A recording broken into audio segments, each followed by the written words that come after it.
গোল্লা তৈরির জন্য ছানা থেকে অতিরিক্ত পানিটা খুব সুন্দরভাবে চেপে চেপে বের করে নিতে হবে এবং ছানাটাকে খুব শুকনো করে নিতে হবে। এতে করে গোল্লার মিশ্রণটা খুব সুন্দরভাবে হবে এবং হাতের তালু দিয়ে খুব সুন্দরভাবে ডলে ডলে এটাকে মসৃণ করে নিতে হবে। এই পর্যায়ে গুটি গুটি করে বের করে নিয়েছি।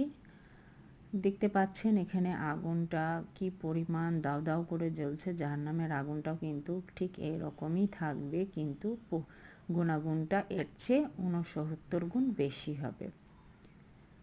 এবং এখানে গুলি গুলি করে রেখে দিচ্ছি। গোল্লার আকার দিয়ে সম্পূর্ণ গুলিগুলো বানানো কমপ্লিট হয়ে যাবার পরে সেখানে চিনির যে সেরা করা আছে চুলোর উপরে, সে সেরায় আমরা দিয়ে দিব মিষ্টিগুলোকে।